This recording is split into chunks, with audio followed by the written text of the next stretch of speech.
Hello student. तो आज हम लोग ट्रिग्नोमेट्री इक्वेशन को सॉल्व करने के कुछ और इंटरेस्टिंग मेथड देखेंगे। इससे पहले हम लोग 4 मेथड ट्रिग्नोमेट्री इक्वेशन को सॉल्व करने के लिए देख चुके हैं, जिसमें से था क्वाड्रेटिक इक्वेशन को सॉल्व करना, सम to product, product to some. ये सब हम लोगों ने लास्ट लेक्चर के अंदर देखा था कि ट्रिग्नोमेट्री इक्वेशन को हम किस किस तरीके से सॉल्व कर सकते हैं। अगर तुम लोग कोई नया क्वेश्चन देखते हो तो जितने भी मेथड मैंने तुम लोगों को पढ़ाए हैं तो ट्राई करना इनमें से कौन सा वहां पे हम लोग अप्लाई कर सकते हैं। ठीक है, तो ट्रिग्नोमेट्री इक्वेशन देख के पता लगेगा कि कौन सा मेथड अप्लाई करना है, और जितना प्रैक्टिस करते जाओगे तुरंत माइंड तुम लोगों का वर्क करेगा कि कौन सा मेथड हम लोगों को क्वेश्चन के अंदर अप्लाई करना है। तो देखो, अब हम लोग सॉल्व करेंगे trigonometry equation of the form A sine x plus B cos x is equal to C. मतलब इक्वेशन ऐसी लिखी हुई है कुछ, A sine x plus B cos x is equal to C. अब देखो, पहली बात, इसके इस इक्वेशन के सॉल्यूशन होंगे या नहीं होंगे उससे रिलेटेड। तो देखो, ये जो लेफ्ट के अंदर एक्सप्रेशन लिखा हुआ है, इसकी मैक्सिमम एंड मिनिमम वैल्यू हम लोग जानते हैं। इसकी मिनिमम वैल्यू कितनी होती है? Minus under root A square plus B square. और इसी की मैक्सिमम वैल्यू क्या होती है? Plus under root A square plus B square. तो अगर ये सी इस इंटरवल से बाहर है तो इस इक्वेशन के कोई सॉल्यूशन नहीं होंगे। मतलब ऐसा लिखा हुआ है, अगर सी minus under root A square plus B square से plus under root A square plus B square है, तो मतलब इसको हम लोग लिख सकते हैं, अगर mod C less than equal to, यहाँ पे हम लोग इसको यूज कर सकते हैं under root A square plus B square. देखो, अगर ऐसा है तो यस, इस इक्वेशन के सॉल्यूशन हो सकते हैं। अगर मान लो इसका अपोजिट है, mode C greater than under root A square plus B square अगर है, तो उस केस में हम लोग बोलेंगे इस गिवन इक्वेशन के जो है नो सॉल्यूशन रहेंगे। क्यों? क्योंकि लेफ्ट वाला इंटरवल है, उस इंटरवल से सी की वैल्यू ज्यादा हो जाएगी। ओके, जैसे कि मैं एक एग्जांपल यहाँ पे देता हूँ तुम्हें।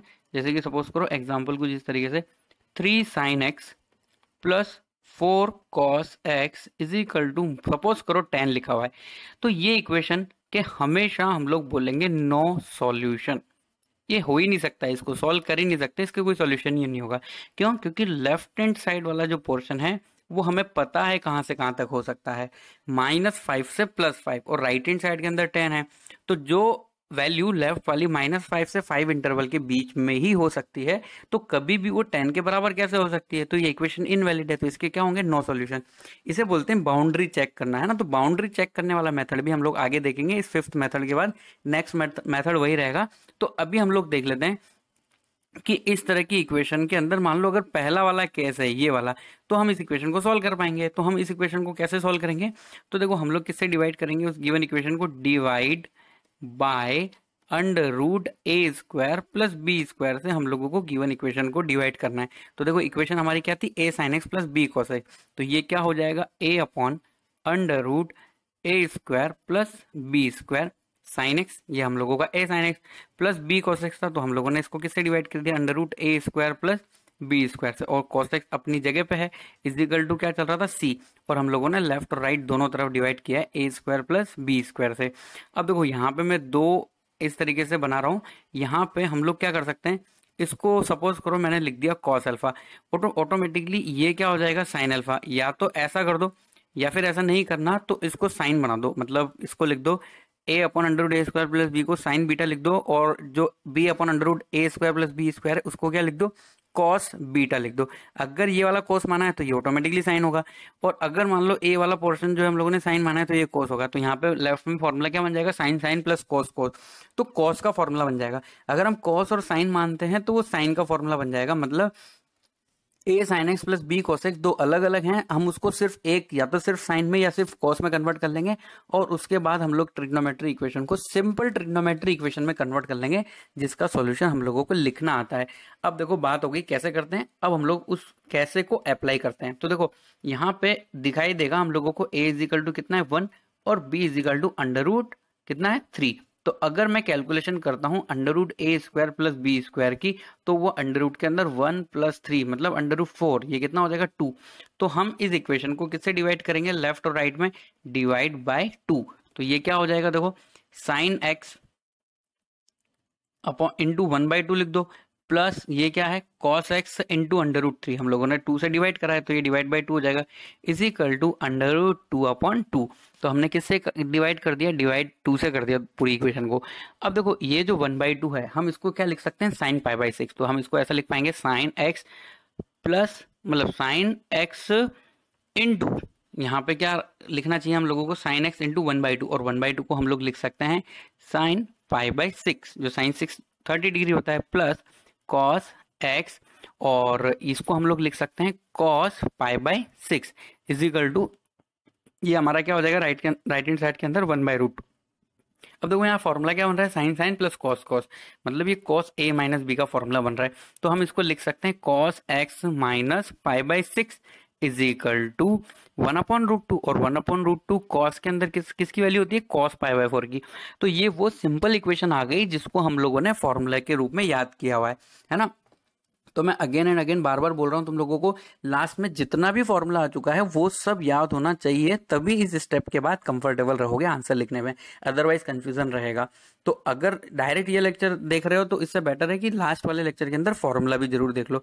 तो कॉस समथिंग यहाँ पे देखो लेफ्ट में मैं लिख देता हूँ, cos theta is equal to cos alpha होने पे हम लोगों ने फॉर्मूला पढ़ा था, theta is equal to 2n plus minus alpha.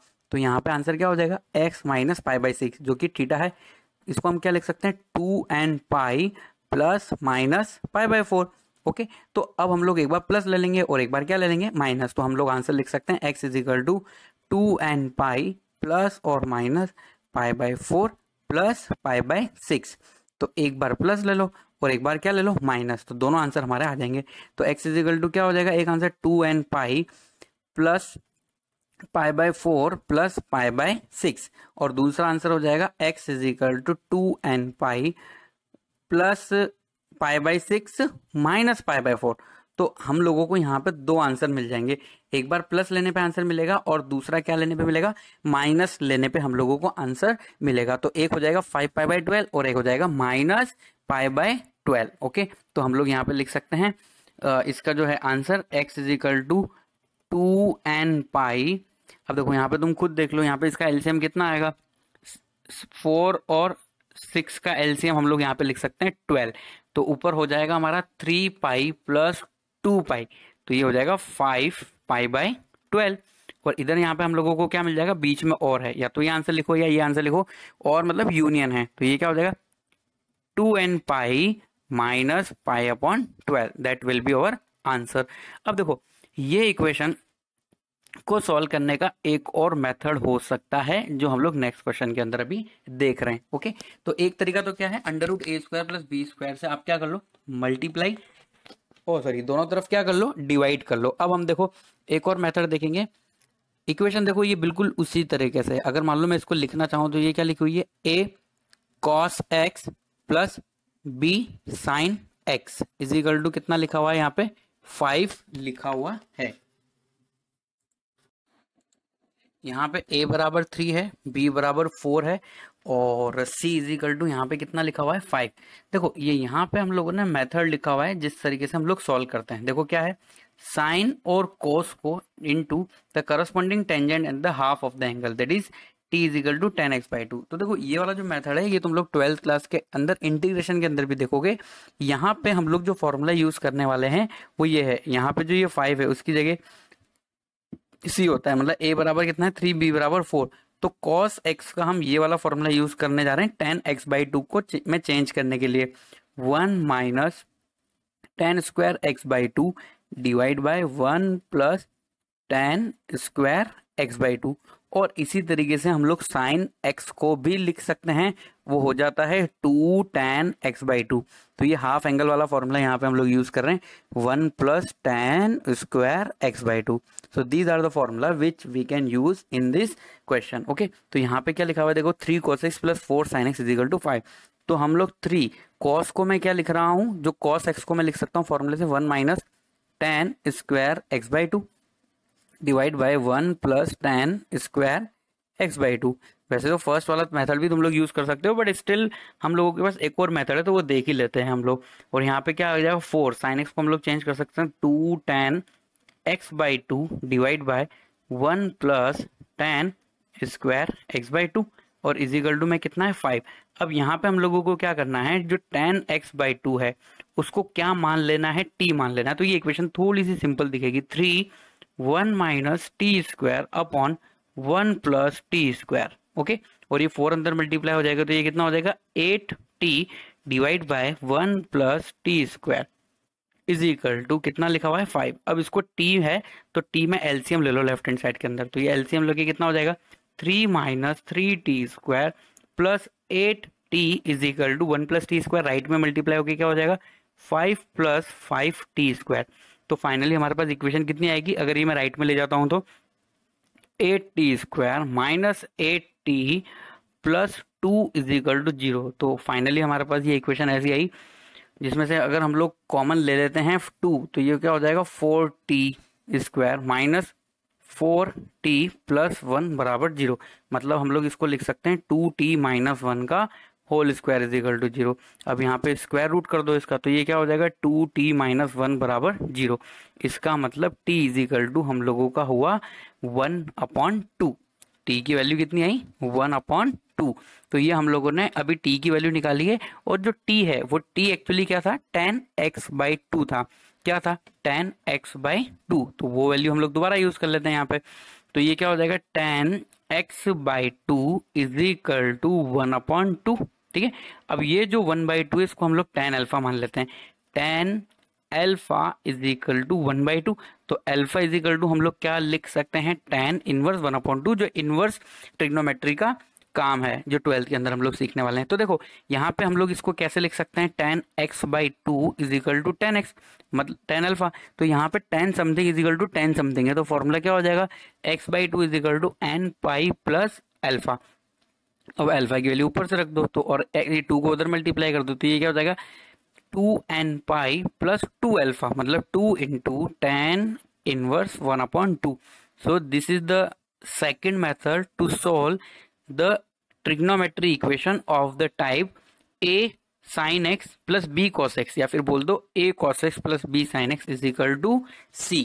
ये वाली इक्वेशन को सॉल्व करने का हम लोगों के पास ये एक और मेथड है। sin x को भी tan x/2 में चेंज कर लो और cos x को भी tan x/2 में चेंज कर लो।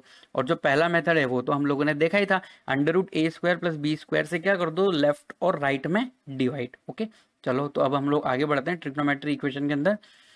अब देखो function of sine x and cos x भी कभी कभी बन जाता है, जैसे कि कोई मान के चलो कोई ट्रिग्नोमेट्री इक्वेशन इस तरह के फंक्शन के फॉर्म में है, मतलब यहाँ पे तो लिखा हुआ है कुछ कुछ sine x plus cos x, और उसके अलावा sine x into cos x, sine x into cos x. अगर हमें किसी ट्रिग्नोमेट्री इक्वेशन के अंदर ये sine x plus cos x साथ में और sine x into cos x साथ में इस तरीके से कोई फंक्शन अगर हम लोगों को दिखाई देता है, तो हमारा इस क्वेश्चन को सॉल्व करने का जो मेथड रहेगा वो इस तरीके से है कुछ। हम लोग sine x plus cos X को मान लिया करते हैं टी, फिर दोनों तरफ हम लोग स्क्वायर करते हैं, तो स्क्वायर करने पे क्या हो जाएगा sine square x plus cos square x plus 2 sine x cos x is equal to T square हम लोग लिख सकते हैं। ठीक है, तो देखो ये कितना हो जाएगा 1, तो यहाँ से हम लोग 2 को भी उधर डिवाइड कर देंगे, या फिर ऐसा लिख देते हैं 2 sine x cos x is equal to हम लोग क्या लिख सकते हैं टी स्क्वायर माइनस 1। तो हमारे पास sine x into cos X की वैल्यू कितनी आ जाएगी टी स्क्वायर माइनस 1, और sine x plus cos X को हमने टी मान लिया, तो इस फंक्शन को हम लोग चेंज कर पाएंगे टी की फॉर्म में। ये हो जाएगा T comma T square minus 1/2 is equal to 0। ऐसा करने से क्या होगा फिर लास्ट में टी में एक सिंपल सी इक्वेशन आएगी, और वो सिंपल सी इक्वेशन हम लोगों की इस फॉर्म में आएगी जिससे पहले हम लोगों ने पढ़ा a cos x plus b sin x is equal to c, जहां पे a और b हम लोगों को पहले पता है, हम लोगों ने sin x plus cos x is equal to क्या माना है t माना है, तो sin x plus cos x बराबर कुछ कांस्टेंट हम लोगों के पास आएगा। तो ये जो लास्ट में इक्वेशन आएगी ये लास्ट वाला जो मेथड हम लोगों ने देखा है उसकी तरह आ जाएगी, और वो हम लोग सॉल्व करना जानते हैं। तो देखो ये जो मेथड है इस मेथड से रिलेटेड एक क्वेश्चन यहाँ पे हम लोग सॉल्व करने का ट्राई करते हैं। तो देखो यहाँ पे क्या दिया हुआ है हम लोगों को sine x plus cos x is equal to 1 plus sine x cos x. तो इस इक्वेशन के अंदर जो मैंने तुम्हें बताया sine x plus cos x भी है और sine x into cos x भी यहाँ पर है, तो हम लोग यहाँ पे पैरामेट्रिक सब्सटीट्यूट करेंगे। Sine x plus cos x is equal to 1 plus sine x cos x, तो यहाँ पे हम क्या करेंगे let sine x plus cos x is equal to क्या मान लेंगे टी। अगर हम दोनों तरफ स्क्वायर करेंगे तो क्या आ जाएगा हम लोगों के पास 1 plus 2 sine x cos x is equal to T square. ये 1 मैंने इसलिए लिखा क्योंकि लास्ट पेज पे हम लोग ये देख चुके हैं, है ना। तो यहाँ से हम लोगों के पास sine x into cos X की जो वैल्यू है वो कितनी हो जाएगी, टी स्क्वायर माइनस 1/2। अब देखो ये दोनों वैल्यू गिवन इक्वेशन के अंदर अगर हम लोग रखेंगे तो हम लोगों को इक्वेशन जो है वो इस तरीके से मिलेगी। देखो sine x plus cos x तो हम लोगों ने क्या मान लिया, टी बराबर 1 प्लस, और ये साइन एक्स कॉस एक्स आया जो हो जाएगा टी स्क्वायर माइनस 1/2। तो अब इस इक्वेशन का क्या ले लो, एलसीएम ले लो, और इस इक्वेशन को एलसीएम लेके थोड़ा सा हम लोग सही तरीके से लिख देते हैं, ठीक है। तो ये क्या हो जाएगा, देखो ये एलसीएम राइट हैंड साइड में 2 आएगा जो लेफ्ट में मल्टीप्लाई होकर 2t हो जाएगा, और इधर ये हो जाएगा 2 plus T square minus 1, 2 plus T square minus 1, मतलब हम लोग लिख सकते हैं टी स्क्वायर प्लस 1/2, वो उधर चला गया। तो इक्वेशन क्या होगी, T square minus 2t plus 1 is equal to 0। तो हम लोगों के पास ये इक्वेशन आई, और ये हम लोगों को इसको देखते ही पता लग जाना चाहिए कि ये परफेक्ट स्क्वायर जैसा कुछ बन रहा है। परफेक्ट स्क्वायर बन रहा है, ये किसका परफेक्ट स्क्वायर बन रहा है, देखो t माइनस 1 का होल स्क्वायर बराबर 0। तो मतलब हम लोग इसको क्या लिख सकते हैं, t माइनस 1 बराबर 0। इसका मतलब t बराबर 1, और t किसको माना था दोबारा से देख लो, sine x plus cos x. तो हमारा इक्वेशन क्या आ गया, sine x plus cos x is equal to 1, और ये गिवन इक्वेशन आ गई हमारी लास्ट टाइप जैसी। a की वैल्यू कितनी है 1, इसी तरीके से b की वैल्यू भी 1 है और c की वैल्यू भी 1 है। तो under root A square plus B square होगा √2, उससे मल्टीप्लाई डिवाइड हम लोग कर लेते हैं। तो ये कितना हो जाएगा, sine x into 1/√2 plus cos x into 1/√2 is equal to right hand side के अंदर लिख सकते हैं हम लोग 1/√2। अब देखो ये जो है इसको हम साइन में भी बना सकते हैं और कॉस में भी कन्वर्ट कर सकते हैं। अगर मैं 1/√2 को कॉस π/4 और इसको मैं साइन लिखता हूँ, अगर मैं इसको कॉस और इसको साइन लिखता हूँ तो ये साइन का फॉर्मूला बन जाएगा, है ना। और इसको अगर मान लो मैं साइन और इसको अगर मैं कॉस के फॉर्म में लिखता हूँ तो ये फॉर्मूला किसका बन जाएगा हम लोगों का, cos cos plus sine sine, मतलब कॉस वाला फॉर्मूला बन जाएगा। तो नॉर्मली हम लोग कॉस वाला फॉर्मूला ही बनाते हैं। तो यहाँ पे देखो ये क्या हो जाएगा, प्लस है इसलिए माइनस वाला फॉर्मूला बन जाएगा, मतलब x minus π/4, cos x minus π/4 is equal to right hand side के अंदर लिखा हुआ है 1/√2, जो हो जाना चाहिए cos π/4। Okay, cos something is equal to cos something आ गया, और ये हमारी फाइनल स्टेप है। सिंपल इक्वेशन इसी को तो बोलते हैं। तो यहाँ से हम आंसर लिख पाएंगे, देखो x minus π/4 is equal to 2n pi plus और माइनस यहाँ पे क्या लिख देंगे हम लोग π/4। अब देखो कॉस ही बनाने का मेरा रीजन एक और ये भी है कि अगर मैं साइन में फॉर्मूला बनाता हूँ तो देखो यहाँ पे ये इतना सिंपल सा नहीं दिखता, फिर वहां पे हम लोगों को क्या लिखना पड़ता है, -1 की पावर n भी लिखना पड़ता है। तो ये ज्यादा इजी है एज कम्पेयर टू जो हम लोगों ने देखा था उसके अलावा, ठीक है। तो अब हम लोग यहाँ पे पॉजिटिव और नेगेटिव साइन ले लेते हैं ना। एक बार हम लोग प्लस साइन लेंगे तो देखो हम लोगों के पास कितनी वैल्यू मिलेगी, x is equal to 2n pi plus π/4 तो है ही सही, और इधर से भी π/4 आ गया। तो ये कितना हो जाएगा हमारे पास, यहाँ से x की वैल्यू 2n पाई प्लस π/2। और अगर मान लो मैं नेगेटिव साइन लेता हूं तो हमें x इज इक्वल टू क्या मिलेगा, 2n पाई माइनस π/4, और राइट हैंड साइड से ये π/4 जाएगा तो ये कितना हो जाएगा, प्लस π/4। तो ये दोनों कट जाएंगे तो x इज इक्वल टू क्या हो जाएगा, 2n पाई। तो ये दोनों आंसर है, और दोनों आंसर का यूनियन ही हमारा क्या हो जाएगा, फाइनल आंसर। अगर हम पॉजिटिव साइन लेंगे तो 2n पाई प्लस π/2, और अगर हम नेगेटिव साइन लेते हैं तो हमारा आंसर क्या आ रहा है, 2n पाई। मतलब n की वैल्यू पहले वाली इक्वेशन और दूसरी वाली इक्वेशन में दोनों में रखते जाओ, और n यहाँ पे हम लोगों को पता होना चाहिए n बिलोंग्स टू क्या होता है, z। तो दोनों से ही हमें x की वो सॉल्यूशन, वो वैल्यू मिलेगी जो इस गिवन एक्सप्रेशन को क्या कर रही होगी, सेटिस्फाई कर रही होगी। ओके, तो ये हो गया हम लोगों का सेकंड टाइप का भी क्वेश्चन सॉल्व हो गया। अब देखें, अब हम लोग नेक्स्ट जो है मेथड वो देखने वाले हैं, boundaries of sine x and cos x. तो ये हम लोग कंटिन्यू कर सकते हैं नेक्स्ट सेशन के अंदर, और उसके अंदर हम लोग ट्रिग्नोमेट्री आइडेंटिटीज भी देख लेंगे।